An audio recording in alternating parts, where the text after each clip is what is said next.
First. So, Buddhist or Catholic, please make sign of the cross. In the Father, In the name of the Father, the Son, the Holy Spirit, Amen. and Our most gracious Heavenly Father, Lord, we thank you for this day that you have given to us. Lord, we are here today to have a reporting, and Lord, please guide us, grant us some your knowledge and wisdom in order for us to report well. Lord, help us to our reporting for today, and we hope that this reporting will end successfully. That's all I pray. In Jesus' name we pray. Amen. Amen. Father, the Son, and the Spirit. Amen. Okay, so palagdait sa tanang kabuhatan, we are the group 4 and today we are going to report about the modern dance. And the first reporter will be Miss Galimba. Okay. Nagdait. So, modern dance. Group 4. Introduction. Hi. Modern dance has many flavors. There are slight difference in the choreography of Ruth St. Denis and Ted Shawn, who formed Denis Shawn in dances like American or Radha. And today's Philobelus Symbiosis, or the Swiss dance group Moment Shawn, whose ultra-dramatic choreography is set to modern dance movements. Compare this to the style of modern dance in the film Holiday Inn. Note the sequence where Danny Kael performed a modern dance routine entitled Choreography, a kind of spoof on the contrast between modern dance, jazz, and tap dance. The movements in choreography are deliberately exaggerated to show the purpose of modern dance steps and movements. Next. History of modern dance. Modern dance, theatrical dance that began to develop in the United States and Europe. Late in the 19th century, receiving its nomenclature and widespread success. In the 20th century, it evolved and protest against both the balletic and the interpretive dance traditions of the time. Dance was only part of Fuller's theatrical effect for another American dancer, Isadora Duncan. It was the prime resource. Duncan brought a vocabulary of basic movements of heroic and expressive standards. She performed in thin, flowing dresses that left arms and legs bare, bringing a scale to her dancing, and had immense theatrical projection. Her revelation of the power of simple movement made an impression on the dance that lasted far beyond her death. Okay, next. The pioneers of modern dance. Louis Fowler. In 1891, Louis Fowler began experimenting with the effects of gas lighting on her silk costumes. Fowler developed a form of natural movement and improvisation techniques that were used in conjunction with her revolutionary lighting equipment and translucent silk costumes. Fowler was an inventor and stagecraft innovator who held many patents for stage lighting, including the first chemical mix for gels and slides, and the first use of luminescent salt to create lighting effects. Most of the movement was performed with the arms. The Fowler had minimal dance training. She emphasized a visual effect rather than storytelling or expressing emotions.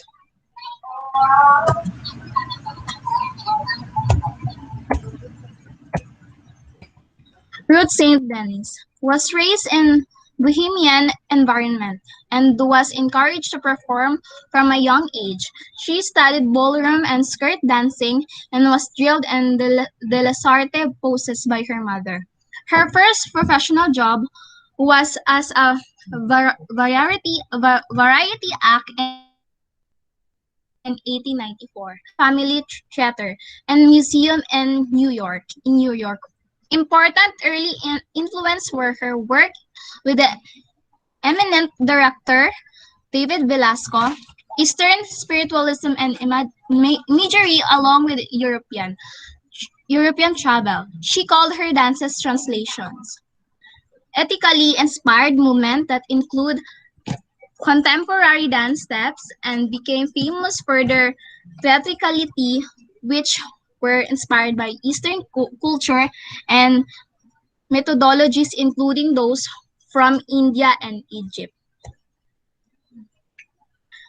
The pioneers of modern dance was Ted Shawn was one of the first notable male pioneers of American modern dance, along with creating the Nishon School with former wife Ruth St. Denis.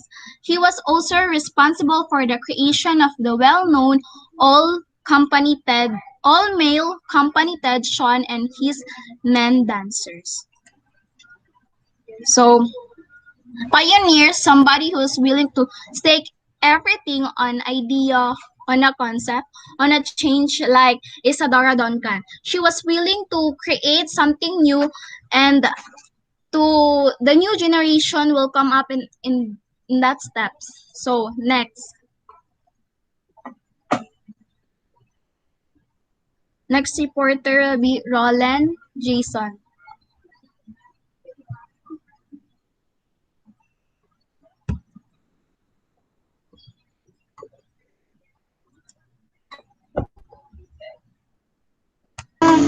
Imong kuan Jason, naka-mute.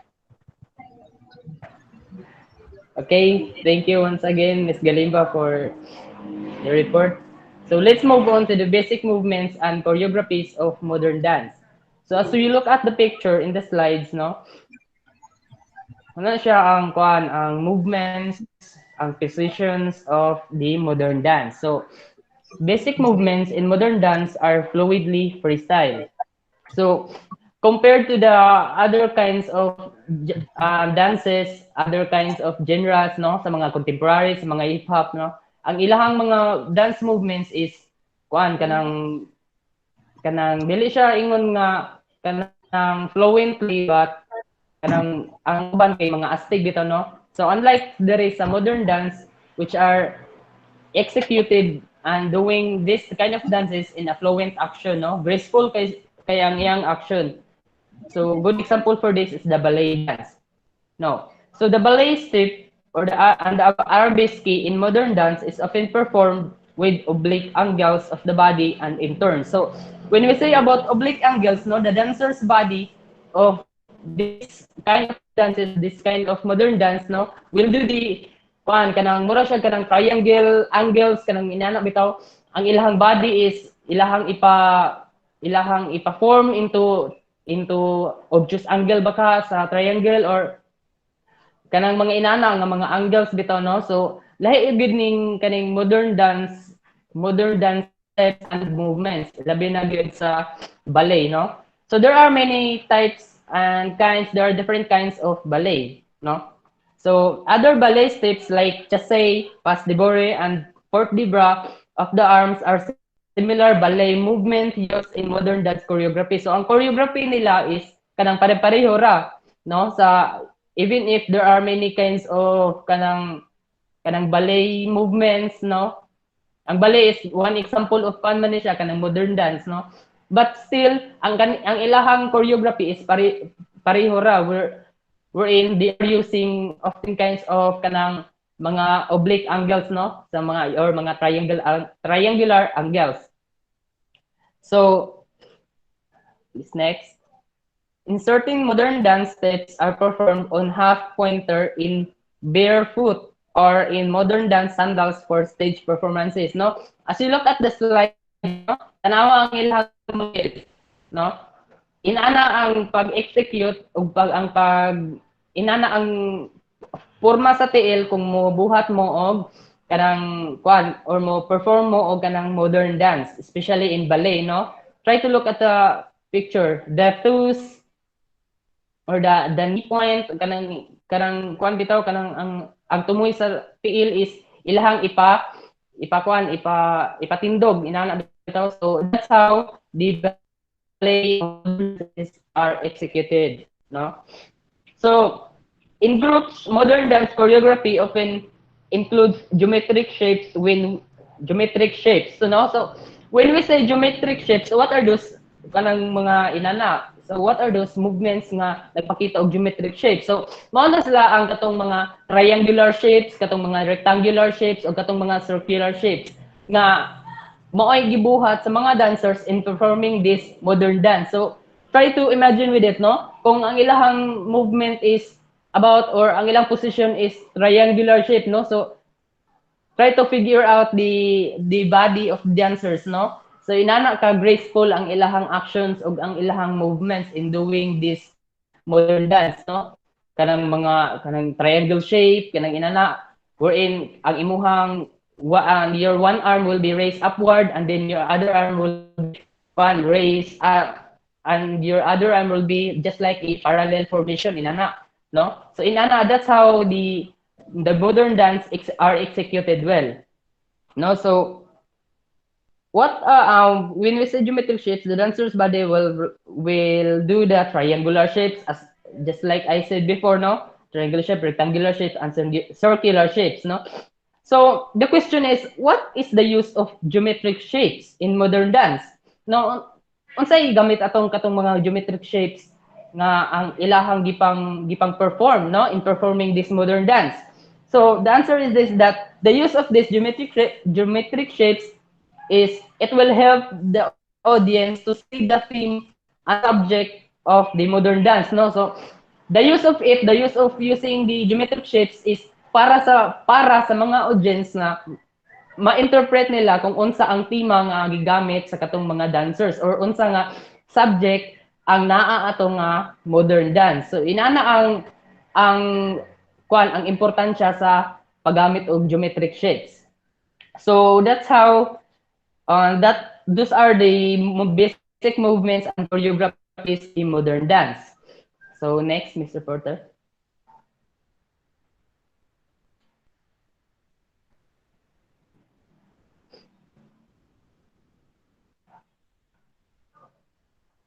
Okay, so try to look at the picture, no? There are many kinds of movements and choreographies in modern dance. First picture will be the chain tour, no? Chain tour is or what we call the chain turns. So mo na yung mga actions nga ginabuhat in performing modern dance. Na first picture. Try to look at the first picture, no? Then the second one is the glissade. So the glissade here in the picture is showing that the girl, mura siya nag-spin lang siya, no? Ang iyahang one arm kay iyahang iyahang straight ang iyang one arm, and then ang iyang second arm is on the chest, no? Then ang iyahang foot is just like kanang murag nakabalay bitaw nga movements inana. Okay, so the third one will be the jetés or the jumps, no? So the third picture is showing that in performing modern dance, you have to jump, no? Na ay possibility nga mukuan ka kanang mulayat ka inana, no? Try to look at the picture, no? Do high pointed, straight pointed kay ang iyahang kanang tiil niya, no? So straight kayo dayon ang iyahang murag nig-bend siya, ning-bend ang iyang lawas. So inana ang basic position and basic movements of modern dance. So ang last is what we call the tour de basket, no? To look at the picture, ang isa is nagunit siya sa babaye. So inana ang forma o inana ang position in doing this kind of modern dance. Okay, next.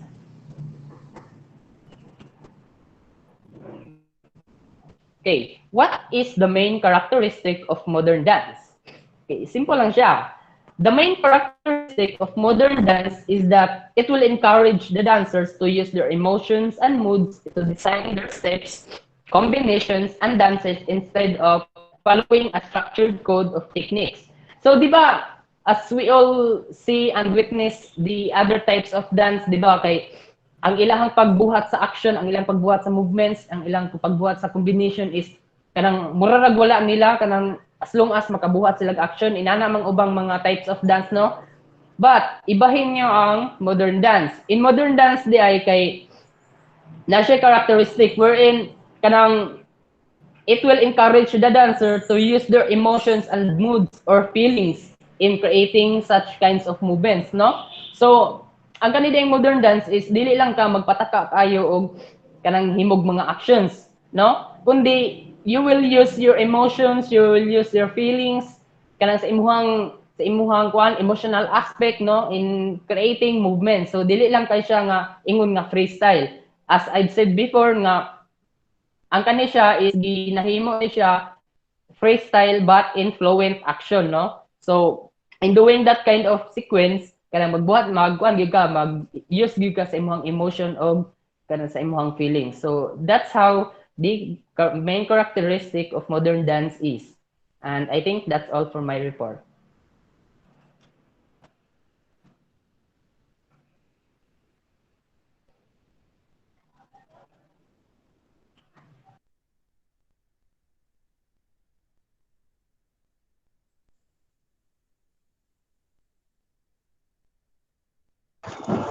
Okay?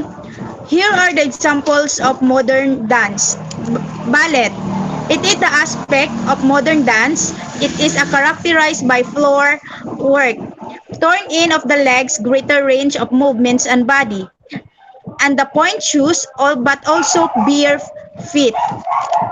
And the other one is burlesque, a literary, dramatic, or musical work which aims to create laughter by caricating and behavior of serious works or via absurd treatments of such as subjects. Then, ballroom dance.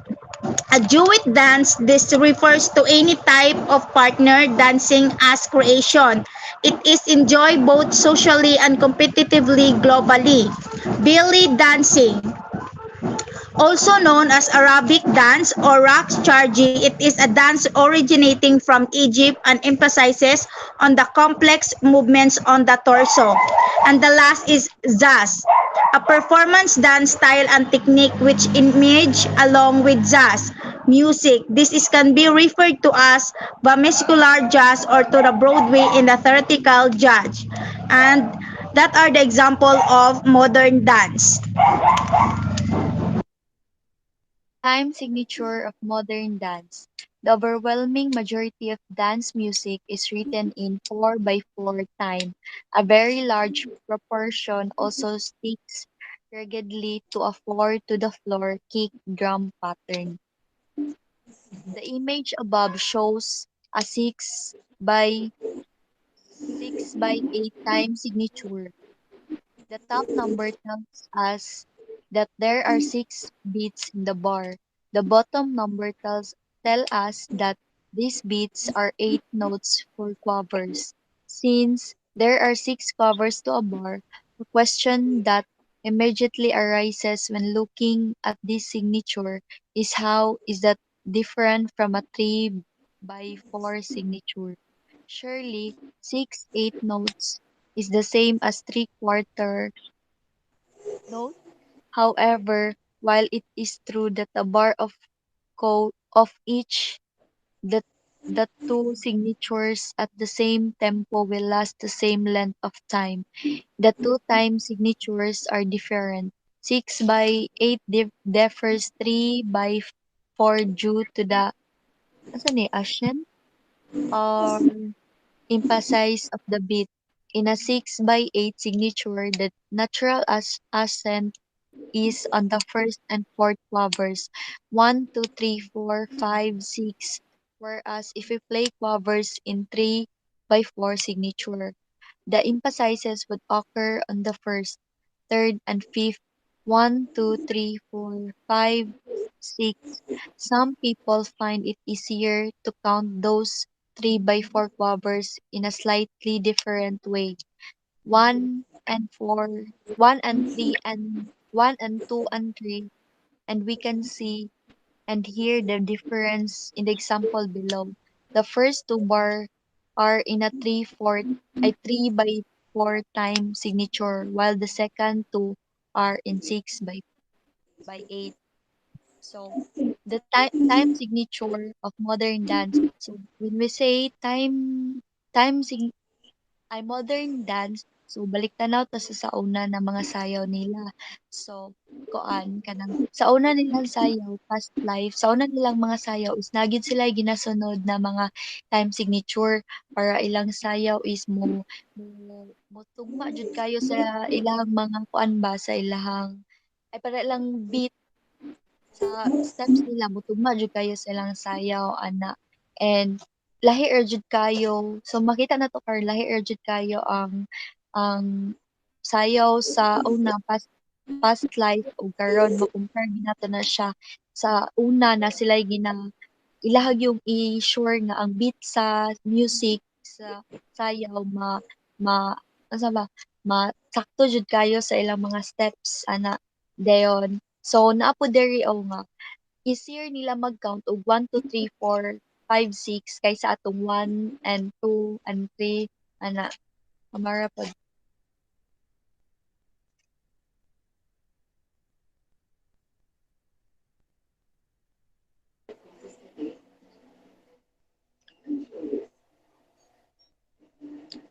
So next, the music that usually used in modern dance.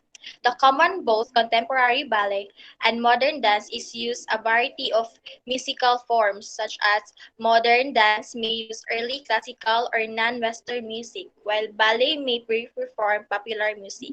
So when we say non-classical music, it is uh, purely traditional that has no influence to the Western. So, more on traditional music sila, dili sila makuha ng Western music. While ang classical music is more on Western nga, mas move sila sa mga lain-lain nga traditional music. So, more on popular music ang classical. The next, many of the terms used in reference to dance rhythm, such as tempo, dynamics, and beat, are derived from music, as most dance is either set to music or accompanied by it, particularly in cases where the choreographer sets the dance to a previously composed score. The music may determine both the length and structure of the work, and even the exact phrasing of the movements. At its simplest, there may be an exact correspondence between the notes and the dance steps, as in a basic waltz melody. On a more complex scale, as in the music visualization popular with such choreographers as Ruth St. Denis, she is the American dancer choreographer that was one of the founder of the modern dance because of her work was characterized by its religious and Far Eastern content. Dancers or groups of dancers are assigned to specific instruments or are choreographed in such manner that they duplicate on stage and relationship among the instrument and the orchestra. That's all. Thank you. That's all. Thank you.